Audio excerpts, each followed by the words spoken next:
morning all. Very warm welcome to all of you to this interaction being organized by PIB. And today is the 5th day of IFFI. And I hope all of you are having a nice time here at IFFI and also enjoying Goa. Today we have with us two films from the international panorama. One is The Young Arsonist, the other one How to Blow Up a Pipeline. From the Young Arsonist team we have director Sheila Pai and also Agatha Del Zorbo, who's acted in the film, and producer. And from the second How to Blow Up a Pipeline, we have on the dais we have the director Daniel Goldhaber and also actor, producer and writer, one of the writers of this movie, Ariella Berra. And also we have the team here, Jordan Joel, who is the executive producer and the writer also, and the editor Daniel Garber. A very warm welcome to all of you here. First we will go to start with The Young Arsonist. So The Young Arsonist, I'll give a brief about this movie. It's set in the 1980s rural Canada, and it portrays the story of a group of girls who form a very intense and obsessive bond while reclaiming an abandoned farmhouse in an isolated farming community. And in the course of the cinema, we see how their relationship with one another is strengthened and it's tested over the course of the film. So we'll have a short trailer of this and we'll move on to the next one. Can we switch off the light, please?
Nice, visually very intense. We'll come back to you.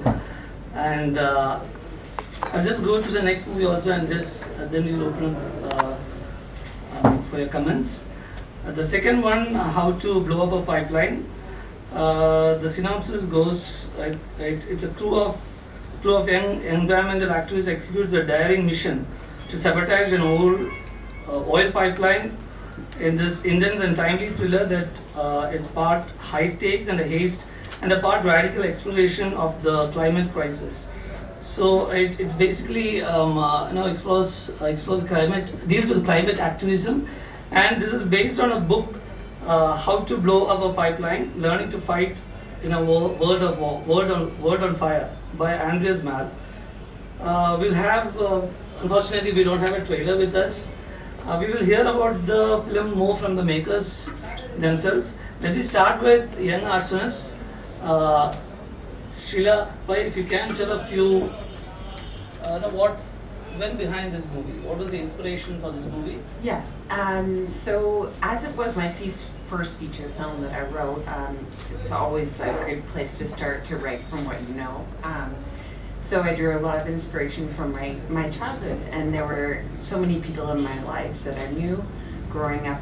It was set in the place where I grew up, and a lot of the characters are based on people that I knew. And of course, while you're writing the story, you change things a little bit.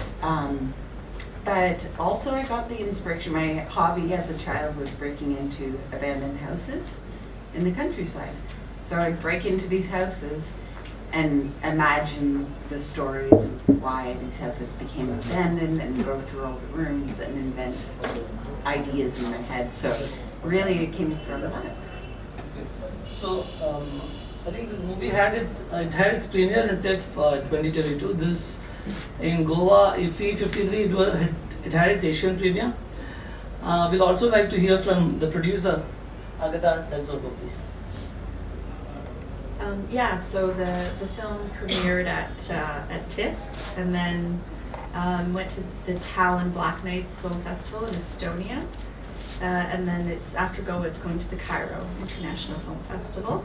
And just to tell you a little bit about how Sheila and I met, before I became a producer, I was a programmer at the Toronto International Film Festival for 10 years. And I programmed some of Sheila's early short films, so that's sort of how I was introduced to her work, and really became an admirer of her, her work as a visual artist and short filmmaker. And then when I started producing, we bumped into one another. Yeah, and then she sent me the script for The Young Arsonist, and I really loved the project, and I had a lot of faith in her vision and what she wanted to do with it. So we decided to collaborate. Just a moment. We'll hear from the other two and then we'll open up. It's okay? Right, thank you. Okay, we'll also like to hear from you, Daniel. So, why this movie? And climate change is a subject which is being, every day, right? We hear it from the global level, from the global leaders, and right from a village level. A common man at the village also speaks about climate change. It's a common lexicon in our day-to-day affair. And what inspired you to make this movie on climate activism? Yeah, I mean, there we go. So my parents are climate scientists and have worked in climate research my entire life. So I've actually grown up with kind of the doom of, this kind of impending apocalyptic crisis that is facing humanity.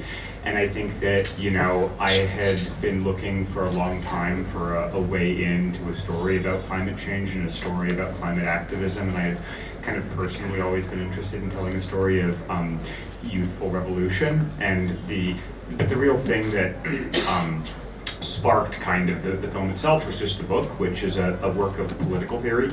And the book essentially outlines the fact that, every social justice movement in kind of global history, especially over the last 250 years, has had at least some component of property destruction or sabotage as a cornerstone of its praxis, from everything from American independence to Indian independence to the fall of apartheid in South Africa, has these aspects of kind of it's this notion of the radical flank theory, that you have people who are kind of pushing outside the bounds of the law to kind of force social change. And what Andreas goes on to argue is that the existential threat posed by climate change to every single living creature on planet Earth is such that there is debatably a justification for the destruction of fossil fuel infrastructure.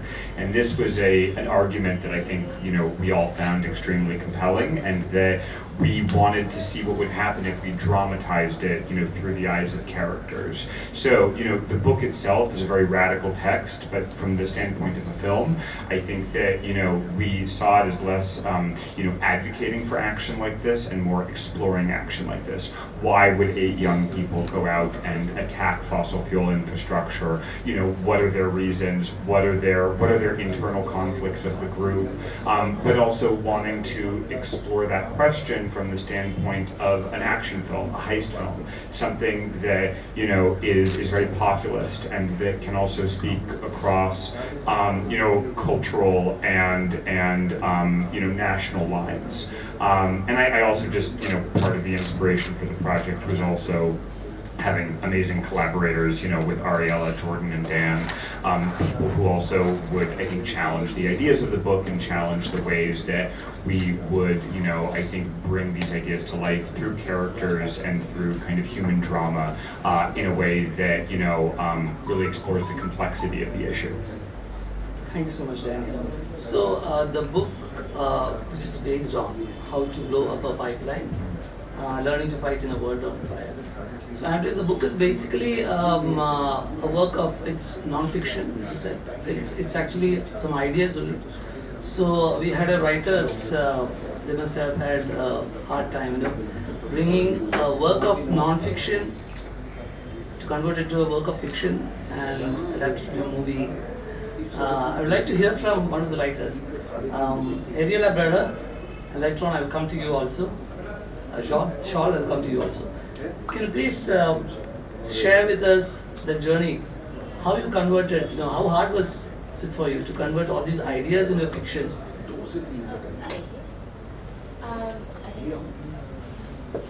So when we first read the book, it very immediately sparked exciting conversations between the three of us, and you would think that it might be difficult to adapt a piece of academic text, but truly it gave us the freedom to do whatever we wanted with it, and we knew that the thing that we had to stay true to were the core tenets of the book, but even within that we could explore our own relationships to them through characters and narrativizing them. And it was very exciting because this book, this piece of academic text that has been read by the select few that engage with this type of work and with this sort of scene, we came in with the idea of expanding it and making it more accessible to more people, and we got to kind of think about all the different people that would be involved in a movement like this that we would want to see coming to the theater and talking about this and thinking about this, and we created our cast of 8 characters with that in mind, and from there the story was actually very easy. It was a process-driven heist film for anyone to enjoy and walk away thinking about and hopefully expanding their ideas about the current movements as well as future movements and their roles in it.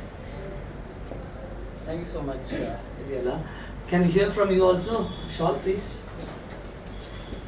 Yeah, I think that's very well said, Ariella. And I think one of the really exciting things about turning something nonfiction into something fiction is that you can go from an argumentative form to something that is very exploratory and something that gets down to lived experience. So instead of saying, I feel this way, it's saying, you know, what is it like to feel this way? You know, what is it like to live in a world where it feels like maybe the only option is to step outside the law and attack fossil fuel infrastructure? What's the experience of that? And if you were to make that choice, what would it be like to go through that? So I think that was just what we were interested in. Yeah, we'd also like to hear from them. Also, you have selected your characters who belong to not very rich families. Is there any aim behind this intention? As I said, I'm not sure. No, it's on.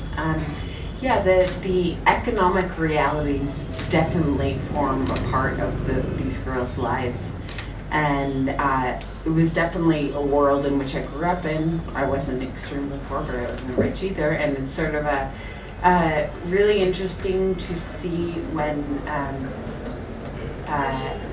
you have to live in a rural area, you have a lot of money, and you invent your own reality and your own fun, and that was really a part of these girls' journey. They didn't watch TV because they didn't have TV, and they would break into farmhouses. But yeah, definitely that was a part of the world that we created, and like I said, just sort of coming from my own reality as a child. You have suggested in the film that the father of a girl, Yeah. the boyish girl, Yeah. abuses her. Yes. Yes. Yeah. So this also comes from your experience or your have Yeah. known such cases? Yeah, In that period? when I was growing up, a friend of mine. So her story kind of obviously, like I was talking about before, when you draw on people that you've known through your life. It wasn't obviously the exact story, you know, changed things, invented things, but her character was definitely influenced by that. and that was a really challenging scene to shoot.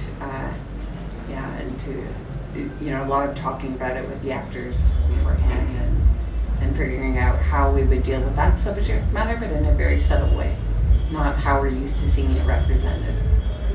Are these girls have some acting background, film background? Yeah, actually, well, yes and no. Most of the girls had some experience, some more than others. You can kind of tell when the blonde girl, she had done features before. The two protagonists had a lot of experience. But Sadie Rose, the bigger girl, she didn't have any feature experience, but she was so wonderful. She had this like rawness and naturalism that just came out. So for them it was really exciting, especially when we premiered in Toronto, because they could all be there with their families and we could all share that experience together. So it's exciting for them, and I really hope they do well. They're all very talented. Another thing is, you have suggested death of a boy, like nurse brother. Sorry? Oh yeah, he's wonderful. Perhaps he has committed suicide, or perhaps it was Yeah. accidental death, and Yeah. he received the letter, etc. Yeah, it was. So why this tragic touch? Yeah, it was very interesting and exciting actually to figure out how I was going to treat a dead character and not make it feel like a fantasy movie or a horror movie or whatever. Just make it really, really tender. And I hope that came across in the film, that you understand that brother-sister bond and that tenderness there. One question for you, sir. Are you supporting environment activism or environmental extremism? Personally, I think that Through your film. I think the film is not really intending to support either. I think it's really intending to explore the question of environmental extremism. So I think it's more about, I think, trying to understand why somebody might engage in environmental extremism, while also understanding, and trying to be frank about the consequences of environmental extremism, both for the characters but also for the larger world. I think it's one of the things about climate change that is so complicated, is that it's there's no easy answer, there's no magic bullet, there's no immediate solution for anybody. And I think that it's more about the film. I think the goal of the film is to provoke a conversation about that very thing, because I think a lot of the conversations that we're having about climate change and about the tactics to combat climate change are very limited, and have predominantly been defined by the same corporations and countries that have been profiting off the backs of climate change. And so the movie is really just trying to, I think, jostle people and get them to think and speak differently about the issue, but I wouldn't say that it's trying to propose a solution of any sort. So we had the genre, if I'm not wrong, in the Canadian film, a Canadian Gothic subgenre. So did you really thought of this genre while making the movie, or your movie just somehow fitted into it? It's so interesting that you say that, because I actually didn't even know it was a genre before I made the film.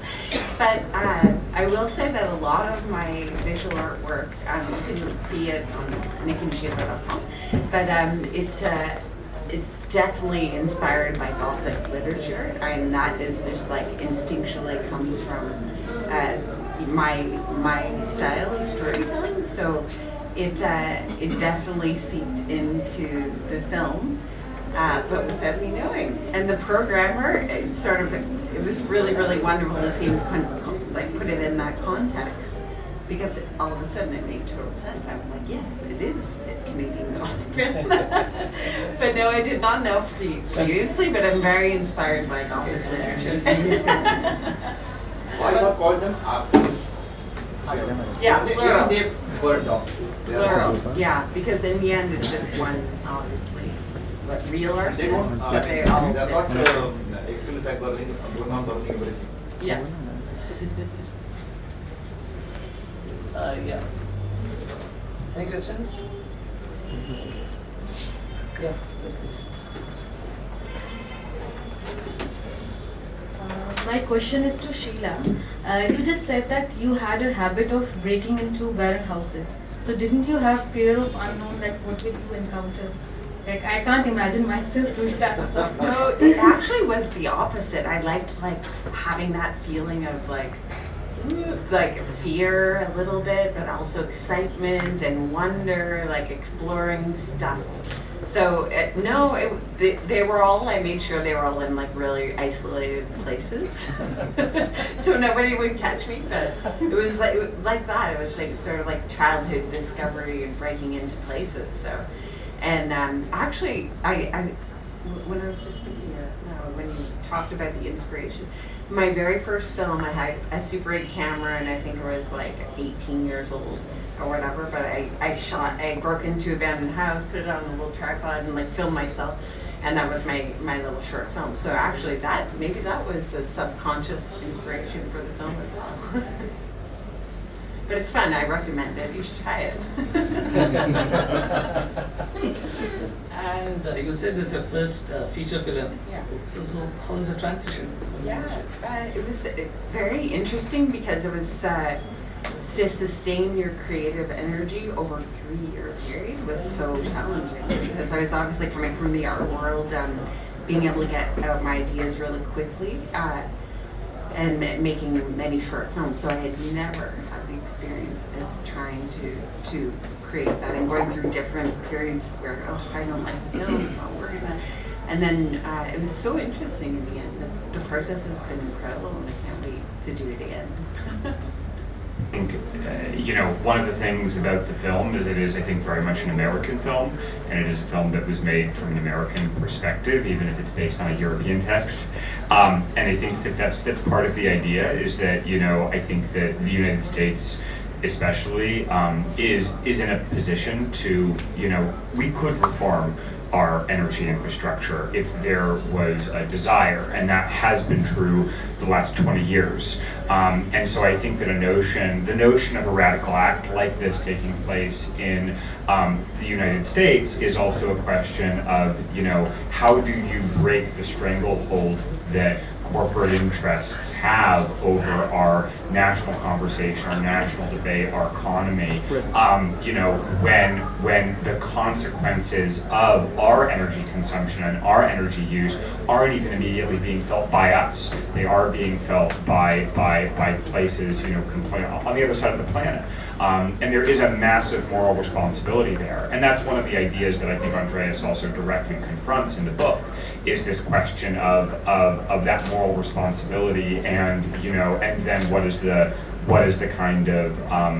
are the potential justifications for attacking, again, in particular, energy and fossil fuel infrastructure in the United States and Western Europe. So I completely agree with what you're saying, and I think it's one of the interesting things showing the movie in Asia and showing the movie, generally speaking, globally. I think that the response is also very different, because I think that global relationships to oil in different parts of the world are also very different. So I think that I appreciate the movie being seen as like an American film that is specifically talking about American infrastructure as well. By the way, How to Blow Up a Pipeline also had its world premiere at IFFI 2022, and here they're having the Asian premiere. Then this is the second movie. The first movie was also something related to activism. What was it? My first film was called Cam.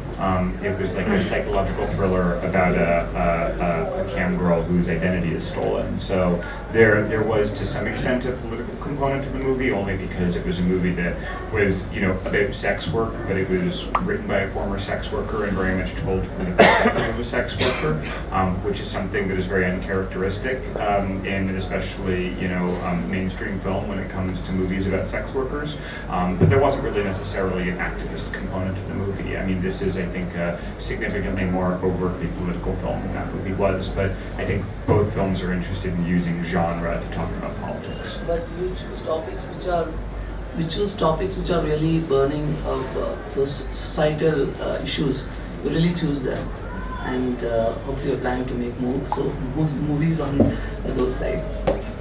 Yeah, I think I definitely think that I'm predominantly interested in I think making movies that to me feel relevant, and I think that